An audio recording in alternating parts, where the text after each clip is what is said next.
Hey there, and welcome to Effin' Fridays with Francine, the podcast where we blend spirituality, entrepreneurship, and a whole lot of fun. I'm Francine Tirrell, owner of Forever Changed Coaching. I'm a spiritual mindset coach helping women make big ass up levels in their business and their life. I'm your host, and every Friday, we're here to light up your day with lively conversations with amazing humans who are shaking things up and making the world a better place. Get ready for laughter, inspiring stories, and a good dose of positivity as we chat with healers, dreamers, artists, coaches, and visionaries who are bringing their unique magic to the world. If you love mixing a bit of soul with a whole lot of joy, you are in the right spot. So grab your favorite drink, get comfy, and let's hang out together. Welcome to Effin' Fridays with Francine, where we are going to have some fun. Oh my God, I am so excited to be here today and invite my friend, my former colleague and mentor, Holly McCusker.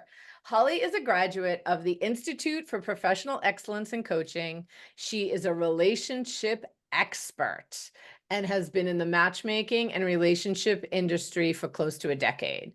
She recently founded Love Prescriptions. This is the Relationship Institute, which provides digital courses and coaching to help clients on their relationship journey. Their foundation course is about strengthening their relationship with self, as this relationship sets the tone for all other relationships. They even have specific courses that accompany the matchmaking journey. So they work with other agencies to help guide their clients through the experience of mastering dating.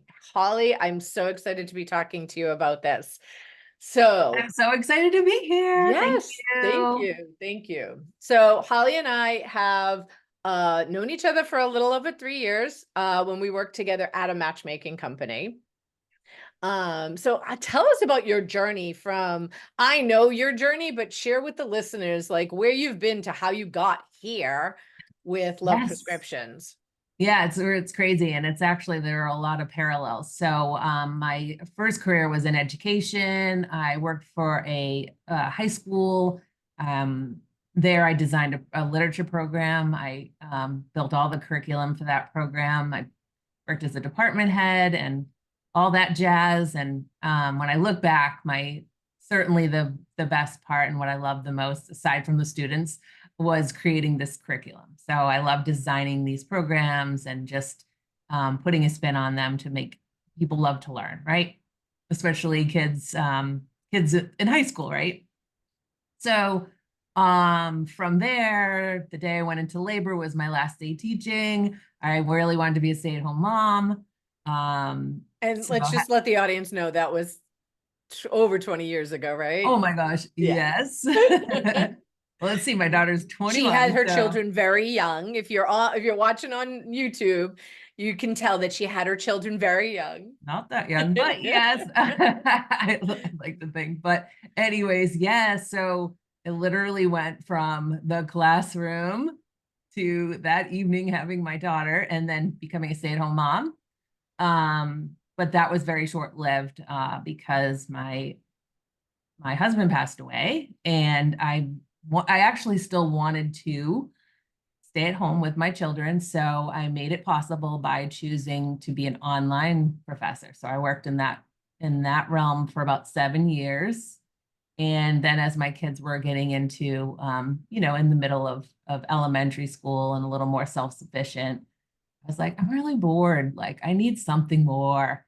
And I was dating at the time. I had a lot of dating experience, and I saw an ad for matchmaking. Like, what? This actually exists? Like, we can actually do this as a career.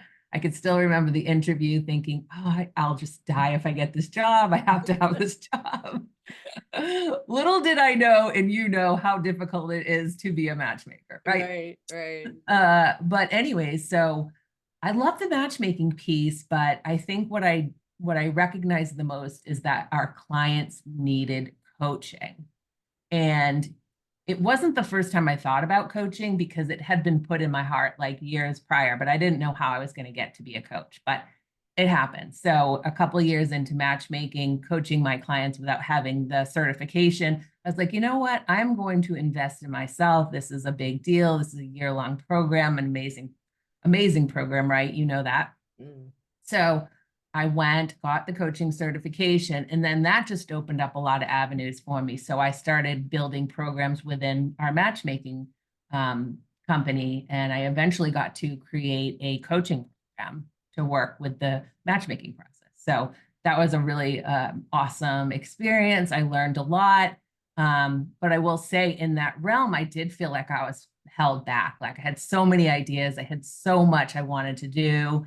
Loved working with our team. I think all of us had these lofty ideas of how we could help clients, and just the sky was the limit. So in February, I started my own company, Love Prescriptions, and I started to build digital courses that not only accompany the matchmaking process, but my foundation course, as you mentioned, is strengthening relationship with self, because that relationship is so important. And I think we either put it on the side because we have so many other things we're trying to do or be or like help other people, and we don't think about all the components that go into having a relationship with self. So I feel like that's the first step in everything. So even if it's looking for love, or in a relationship, if you're already in a relationship, in a marriage, whatever it may be, strengthening that relationship with self, self-acceptance, compassion, all those things is of the utmost. So here I am doing like what I love again, designing and having my own team of coaches as well. Yeah. And the relationship with self piece, I was a matchmaker and a date and relationship coach with you, but in my own business, I mostly work with women in business. Right. But even then, like I often say I don't care who you come in contact with. It could be the person at the supermarket. If you aren't in relationship with yourself, you can't be in relationship with anyone else. Right. And Right. like also like in business, right? Recognize how you're showing up. And if you're in potentially a toxic environment with the company you work for, like think about the relationship you have with the company and what you're accepting, right? So there's all these ways with if we're really focused on understanding ourselves, and we come from a place of self-worth and like self-compassion, all those things, self-acceptance, we're not going to tolerate that, right? We're going to know something doesn't feel aligned here. So I think any relationship. Right. Why do you think, and I mean, you and I both know that relationship with self starts with taking a hard look at yourself, Yes. but often it's real easy to blame the external. It's the person, it's the company, it's the whatever, right? What do you think needs to happen for somebody to actually take that pause to really stop pointing the finger outward and actually starting to look inward? Well, yeah, I mean, I think probably at a young age, we're sort of like we shift into that outward. We have this experience, whatever it might be, that it changes how we perceive ourselves, right? So it's like if it's not enoughness or whatever it becomes, right? So with that poor feeling that so many of us have, I think we seek externally to help fill that void. But when you recognize, oh, heck, I just attracted the same type of relationship, like again, whether it be with a business or whether it be with a partner, it's time to look at the patterns. It's time to look at how your involvement in that entails like stripping back all these conditioned beliefs and limiting beliefs and all these things we've morphed into being to avoid our true selves, right? Yeah. What do you think stops people from wanting to do that? Oh, it's a lot of work, right? It's a lot of work. It's a lot of work. And I'm like, there's a payout for being in the victim mode, Yeah. right? So Right. what's your payout? Yeah. What's the advantage of staying in that It's energy. so much easier to blame everyone else than taking responsibility, right? If we have to take responsibility for everything that happens to us in our life, then that's really big, right? Right, right. Yeah, And it's okay to recognize how things impact us, but at the end of the day, it's time to do the work. It's yeah. time to, you know, look at what sort of things have happened in our past that make us react a certain way. Or, it's like you think about your relationship with your partner. So much of like when conflict arises, what are we reacting from? Like we're often Mhm. reacting from those experiences of the past. It's not even anything in this moment. So Right. gaining awareness around all of those things in the past to help you regulate and share your feelings more effectively in a relationship, I think is of the utmost. Yeah. How do you think that our past, our past wounds, our past traumas, call it whatever you want, show up for us in relationships? And, we, I see people making the same the same mistakes or the same repeating the same pattern, right? And it comes from where we've been, Oh right? yeah. So how when you're working with your clients, how do you help them actually recognize that? And then what do you do to help them go forward? Yeah, I mean, it's definitely taking a look back to see what our origin wound is around, right? I know for myself, I have a prioritization. So in relationship, it becomes important that I feel prioritized. Mm, And I know in the past when I wasn't so aware of these feelings, I would put a lot of pressure, expectation on my partner to fulfill that need. Now with this awareness, I'm like, hey, I have this prioritization. This is why, I'm very candid about it. But because of this wound, I may be a little sensitive to certain things, and there may be times where I'm going to share with you, I'm not feeling prioritized right now. Can we, change things up or do things a little bit differently? So I think with my clients, it's recognizing what that wound is. And there could be several wounds, right? I know I can list more than just that one right. for myself. Here's my It's like, list. wait, there's the abandonment wound, there's the trust. And to just add, you and I have been doing this work for, many, many years, and it just goes even deeper. I said to you before we started recording, I just did a retreat this weekend and I was like, damn, where's this shit coming from? Right. Oh Like, yeah. and I've done a lot of work, but and I think it's important for people. I had a client once say to me, she had this big breakthrough and she was like, so now what? I was like, nothing. We just move on. Like, it's not like the angels open up Oh, it's and not this like this stuff's gonna magical thing happens. Yeah. right. And it's going to show up again, but now you have some awareness around it Awareness. and you have choice, right? I talk with Yes. my clients a lot about conscious choice. Yeah, Yep. the trigger still shows up, but you get to decide how to respond to it, Right. right? And you get to, like, if you are in a relationship, you get to share that with your partner, right? Because they're going to have a wound too. And often Right. when you're in conflict, you're fighting against your childhood wounds. That's what's happening. 100%. Yeah. Yes. So, Yeah. and that's the thing is and especially, sorry, but men, right? They want to fix everything. So if Right. you're like, hey, I have this wound and this is what I need, it's like there's their ability to fix without becoming a defensive. Because if it's like, feels like an attack, you did something wrong, as opposed to the delivery is, hey, this is like a Fargo. This is a wound that is Right. here, and can you just help me? So it's Right. like, help me with this. So let me ask you this. You brought up a good point, right? The old book, Men Are From Mars, Women Are From Venus. It's true, right? We don't think the same. I taught a class a few months ago about manifesting your partner. And I said to the women, it was, I don't know, I think 9 women and one guy that showed up for the class. And I said to the women, you all want to date somebody who's going to be really chatty and have these deep conversations. And ladies, if that's what you want, date women, right? Because we are different. And once Yeah, we we can are. actually recognize that, it just, the expectation is less. But I'm curious, do you coach men differently than you coach women? Because I assume you coach both, right? Yes, yes. I mean, as you do as well, like just meet them where they are, no matter Yeah. what, right? So, but yes, I do think it's different. And I do think there is a lot, I find there's like a lot of defense or protection with men in a different way than there is with women, right? So it's really breaking down, again, where does that stem from? So they can recognize when they're acting in defense or whatever with their partner, it's typically from a wound, right? It's typically like they might be trying to stand up to their mother or something like that. Right.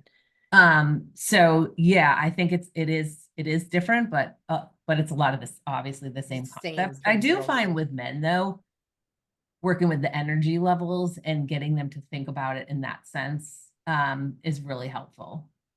Yeah. So why don't you tell the listeners a little bit about that? I know what you're talking about, but share with them the different energy levels that you work with. Yeah, so we do an ELI assessment, which measures anabolic and catabolic energy, and it has to do with like just your awareness and your consciousness. And you have an energy when you're just in regular daily activity, and then you have a stress reaction. So it's level 7 from victim mentality, which is a catabolic, up to unconditional love, and then like right below that is a purposeful, like everything is happening for a reason type mentality. So when you recognize where your energy is and how you're responding to things, like you said earlier, you can make a conscious choice to do things differently. And you can look at your energies and see how they're either helping you or holding you back. And you can choose differently based on the understanding of where your energy is. So I think it separates it, like it depersonalizes it in a sense. Like we're not getting caught up in the story. We're looking more at like, what energy are we coming from? What I love about the ELI too, because I use that in my practice with my clients as well, because I think it's such a beautiful way. I often say you can't have change if you aren't aware, right? Awareness is the first step. And what I love about the ELI assessment is it's different than the personality assessments that are out there. You can't really change your personality, but you can 100% change your energy levels. Yeah. And I learned that when I also went to the same coaching school as Holly. That's why I'm aware of it. But when I was in coaching school, I don't know, 12 years ago, I was working in corporate and I had this boss that was not a great communicator. And every time he sent me a text, an email, my instant response was like angry and just slamming the keys. Yes. And then one day I was like, oh, he's not ever going to change his actions and behaviors, but I can change my response to him. And that was just, there's so much power in that. Oh, right? yeah, definitely. And I know for myself, like when I learned about it, I had a lot of level 4, which is caregiving and doing for others. Same. Yep. Yeah. And not a lot of the self-care part. Yep. I didn't have a lot of that. So level 4 brings you down to 1 when you aren't replenishing yourself. So my big shift was moving up to level 5 and seeing, like, making sure when I made decisions now that I was part of the equation. Like, if this works for you, that's fine, but I need it to work for me too. For me too. Yeah. Yeah. Yeah. So tell the listeners a little bit about if they were to work with you and your programs, what does that look like? What would they get out of that? Yeah. So I think it's really, what I'm seeing is really awesome is the combination of the course I've designed and individual coaching. That seems to be I'm seeing tremendous movement with my clients.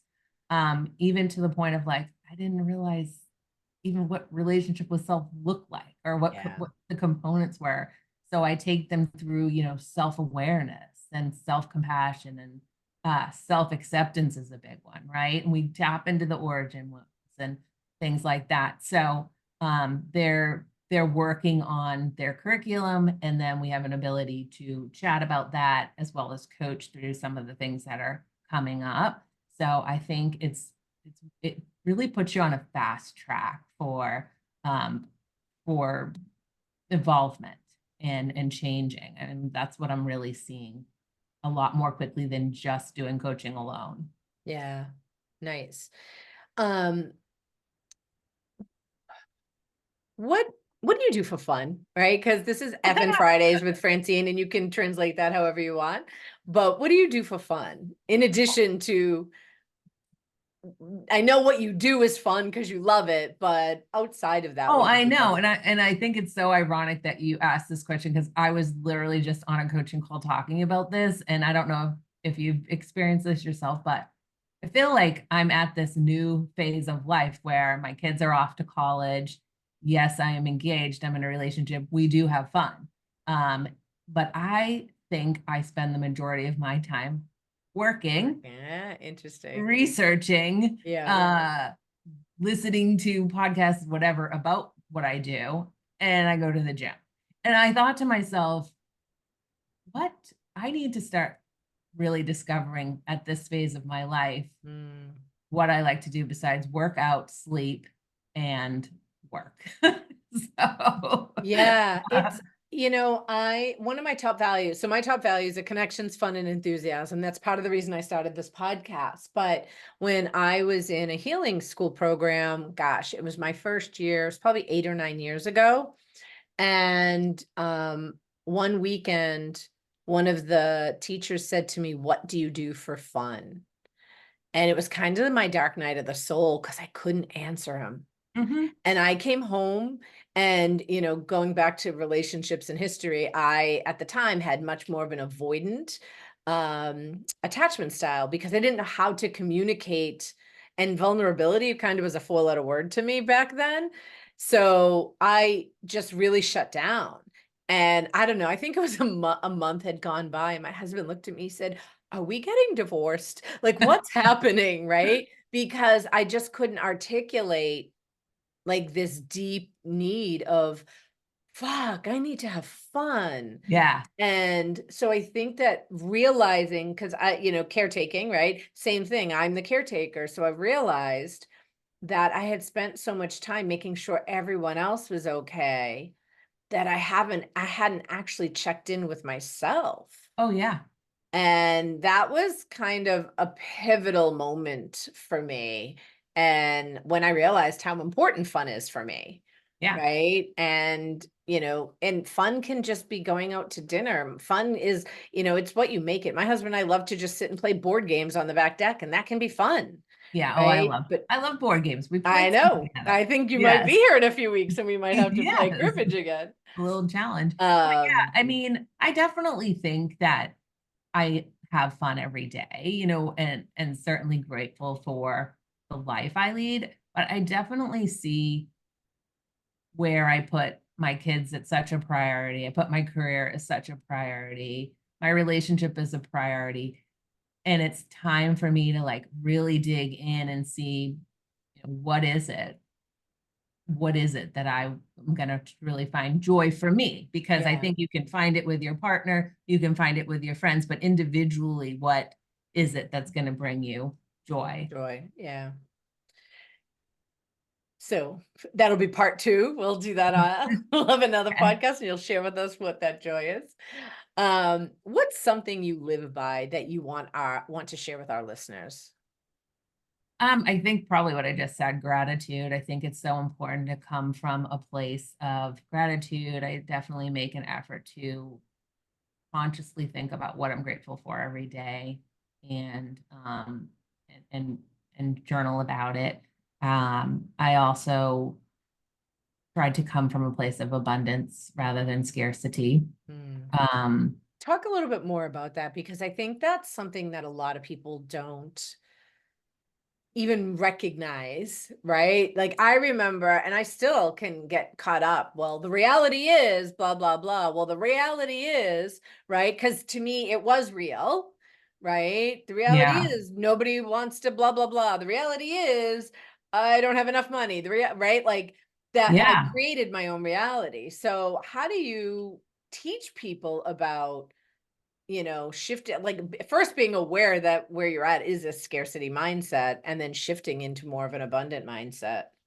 Well, I think it really starts with like looking at your relationship with fear, right? Mm. So I think I would I would allow fear to kind of overwhelm me and kind of be the focus, and until I was able to instead look at fear as like, okay, come over here, like, let's talk. What are you trying to tell me? And then I could unravel it. So what is this, right? Because fear can be so big, and it can, and like it can distract us from like what truly is at the core. So I've learned to make friends with my fear and really try to understand what it's trying to teach me. And when fear like loses that power over you, you recognize you can choose to think in abundance, or you can choose to think that everything's going to fall apart. And I think I've had enough experiences in my lifetime to see, yes, things fall apart, but they fall apart so you can learn and grow and get to a more evolved place. And I think that also ties in with self-trust, just trusting that you can handle whatever comes before you. I love the making friends with fear. I've never heard it said like that before. So, I often say it's about not willing to be in the uncomfortableness, right? This feels uncomfortable. I'm going to do everything in my power to Yeah. not feel To avoid. uncomfortable. Mm-hmm. So, talk us through what making friends with fear looks like, and how does that then help you have happier, healthier relationships? Yeah, because I do think there's always a message behind fear, and often it goes back to those defining moments, whatever they were that taught you to fear, right? Whether it's like, and often like when I unravel the fear, I realize, oh my gosh, that's not even my message. That's not even my story. That was my parents, or that's never been my life. Why am I, you know? So yes, I think that I definitely avoided the big feelings like losing my husband, and kind of like fear was sort of in the background a little bit. Like, what if I lose my job? What if I can't support my children? Oh my gosh, oh my gosh. But I just kept like moving forward. But what I was also doing was avoiding any of the difficult feelings, right? Right. So I think, It's a great way of just keeping ourselves busy to avoid the wait, but they icky never stuff. go away, No, right? And then I they think just they just create get more bigger fear. and come out different ways. Yes, Yeah. yes. So I think just being more self-aware and recognizing all of these feelings that are coming are trying to send me a message or tell me something. So I'm like, okay, hello, frustration. What are you here to teach me today? And Right. that's I what I love do. that. I made friends. And Yeah. yeah. And people can go and check there's a couple of blogs on my website about fear. And one of them was when I chose to jump out of a plane a few years ago. And I didn't do it because I am an adrenaline junkie by any means. I did it because it was part of my personal development journey. And if I can jump out of a plane, I can do anything. And the gentleman said to me, why are you doing this? And I said, my husband and I are doing this because we're afraid of heights. And he said, no, you're not. And I was like, hands on my head, like, dude, don't tell me what I'm afraid of. And he said, you're not afraid of heights. What you're afraid of is falling. And I thought that was so powerful, because he's like, what we think we're afraid of is the illusion. Because really, I've been in planes, I've been in tall buildings. It's the falling from the plane or the tall building that's scary. It's not the height itself. Right. Right. And that really shifted so much for me when I think about fear, because often the presenting fear, and for those listening, I'm air quoting, because it isn't really what the real fear is. Right. Yeah. Right. So I love that, making friends with fear. That might be the title of this podcast. Um, so tell our clients why this is important for them. Oh my gosh. Oh, okay. Because you're going to spend the rest of your life with yourself. So, I like, had a client once say, I have to get in relationships so I can continue my personal, because stay alone. You're fine. Like nothing Yeah. comes up, but you have to be in relationship, right? Oh, Yeah, relationship will bring it all up for you. Yes. right. And I've like recently heard that we attract our most challenging caregiver, like whoever we had the most challenging Oh, relationship 100%. That's caregiver. Marvel Hendricks. That's the getting, yeah, I have shared that with so much. I actually had somebody say that to me years ago. I had a therapist say, "Well, your husband is just like your dad." And I was like, "My husband is nothing like my dad."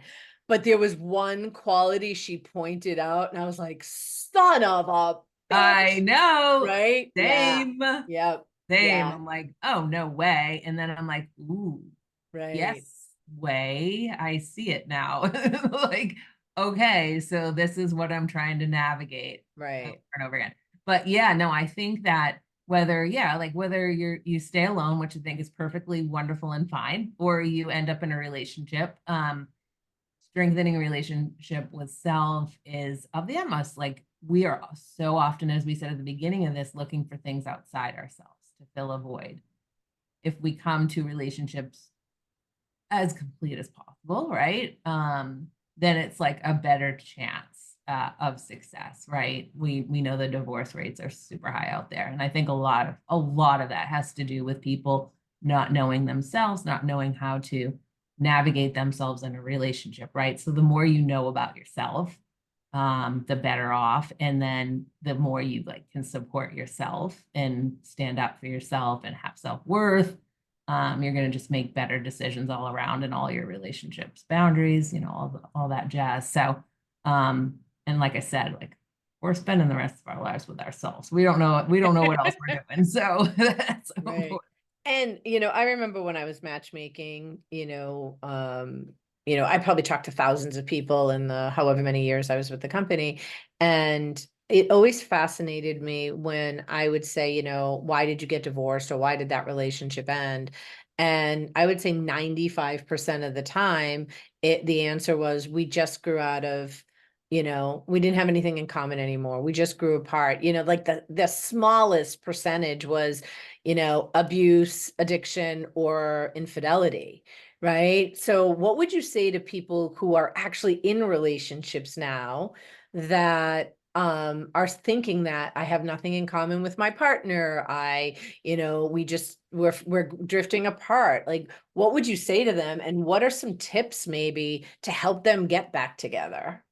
Yeah, I mean, you do this a lot. You put a lot of time into self-growth, and your Yeah, husband does as well. It's like it is pivotal. I think you can't get to the next stage of a relationship. I think a lot of like if we look at relationships in three phases, right? And that second phase is where people get stuck, where they think like the compatibility is gonna um live forever and that's gonna sustain their relationship. It's yeah, not.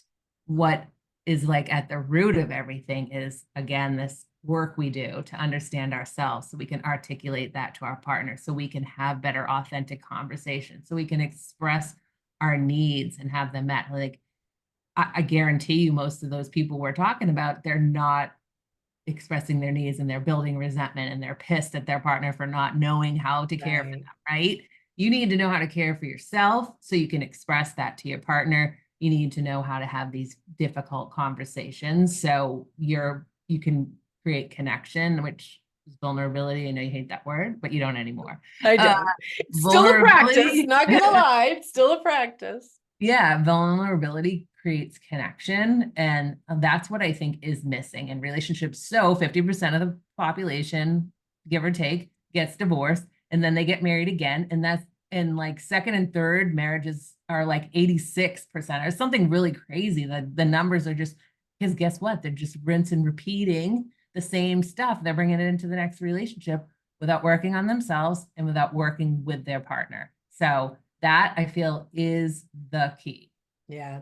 My husband and I don't have children. We don't have pets. We've been together for 25 years. And I have said for a really long time, like, there's no distractions here. right? Up until 5 years ago, we didn't even have plants. Somebody bought me a plant when my dad died, and I can't even That's a kill lot that. of work. That's a lot of work. I have never in my life, this is just my dad from the other side laughing at me is really what it is. Because now it was one plant. Now I had to put it, it's three different plants, right? But we've had to spend the time working on ourselves and on our relationships Yeah. because I mean, if we weren't doing the work when I came home 8 years ago and said, we wouldn't be married. There's no No, question in my no. mind. If we weren't both doing our work, that we'd be miserable, Yeah. Yeah. right? I think people think love is going to help, like that love is all you need. It's not. Like Yeah, you can be completely in love with someone, but if you don't know how to work through these difficult things and not you're afraid to share what you truly feel, you're afraid to navigate your own feelings, all those things, I'm pretty sure it's going to fail. right. And I often think that the longer you're together, more stuff comes up, right? Because if you aren't, um, we've had, like I said, we've done a lot of work and we have this same pattern that keeps coming up for us. And a couple of years ago, we had this conversation of we can walk away, real simple, but we both are aware that it's our own shit and we're just going to Yeah. take it to the next bit. Like, we actually like each other. So let's just try to figure it out. And then if it's not working, we can walk away. Right. But we have the awareness of it's just going to show up in the next relationship. Right. Yeah. But I do think that sometimes, and I'm curious what your thoughts are, the longer we're in relationship, the more stuff comes up too, right? Whether it's that we've avoided it and ignored it in the beginning stages, and now it's just repeating and just showing Mhm. up, and now we're getting resentful and angry and hurt and all the things. Yeah, I think it's Gottman who says like a huge percentage of conflicts are never resolved. Yeah. And I think, and so they keep coming back, right? But I do believe that when we are aware of that origin wound and we could let our children, our inner child Yeah. play with each other and try to navigate these things and give each other, it's like it's really about healing, helping heal each other. And I think if we can, it's hard, but if we can hold that space and be patient with our partner and really gain an understanding of how we can help them heal, how they can help us heal, I do think it's not as if nothing ever comes up again, but it helps resolve. How does somebody find what their origin wound is? Well, I think I have this book right next to me. This book is game The changer. origins of you. Okay. Yeah. And when I read this, I was like, okay, this just explains everything. Um, because it does. It will show you like every single conflict you've ever had and be like, oh, it was actually about that. It was Yeah. about my prioritization. Oh, it was about my trust. Oh, so I think so you can do that. You can rate it. Yeah. Like I said, I'm like, oh, I have that one and that one and that one and that one. So you could have more than one, but some are just more, I think my prioritization wound is probably the strongest one. So that's the one that shows up the most. Yeah. But then, I mean, like understanding that, I know that I have to work on prioritizing myself. Like, how am I not showing up for myself? Or how am I not Right. putting myself first? I have to like be aware of that. What are some tips that you would give our listeners on how to make yourself a priority? Yeah, it's really listening to your feelings. So when these feelings do come up, you ask yourself, what do you need from me right now? What do you need? And sometimes it's you're working to heal that inner child. It's whatever Yeah. that child didn't receive, you're giving it to them. So finding ways to make yourself a priority. Boundaries is a great way to do that. And self-care is also a great way to do that. Self-acceptance and self-compassion. Yeah. So Nice. This has been so much fun I chatting. know. I know that you have an offer that you want to make to our listeners. Do you want to share with them what that is? Yeah, I'm happy to extend a 50% discount on a course. If anybody wants to just do the course on love prescriptions, I currently have the relationship with self, which is that comes into two parts. The second part of relationship with self extends into like dating. So if you are trying to, it doesn't mean it's like you're just dating. You could be in a relationship as well, but like it's the first part talks about self-awareness and origin wounds and all the things. And then the second part gets more into like dating mindset and attachment styles and fixed flow energy, that kind of stuff. So I have those 2 courses, plus I have a dating mindset course.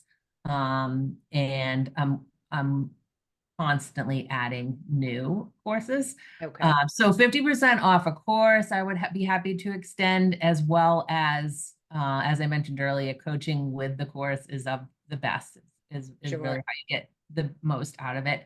And there I can offer a 20% discount.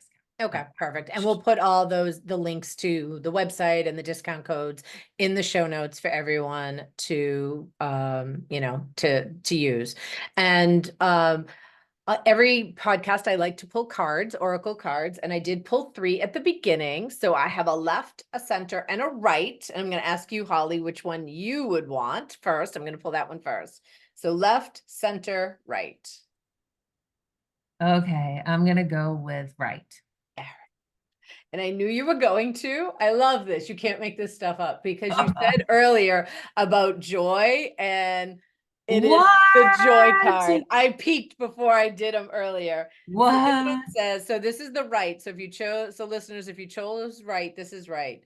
Joy and ecstasy flow through me wildly and freely. I love And then it. center card is, there's a theme with all of these. Essence. In my essence, I am joy.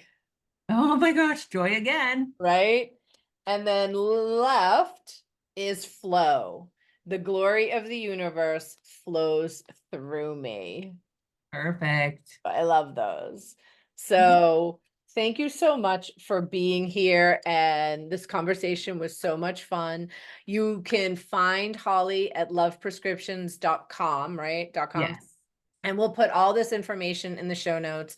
You can find me at foreverchangecoaching.com as well. And I offer discovery calls. So if I am helping women make big ass up levels in their business and in their life. So if you are looking to make a big ass up level, even if you don't know what your what is, you just know this isn't it anymore, let's have a conversation. Thank you so much. I appreciate having this time to talk with you, and I am excited. Thank you so much. Thank you. Great being here.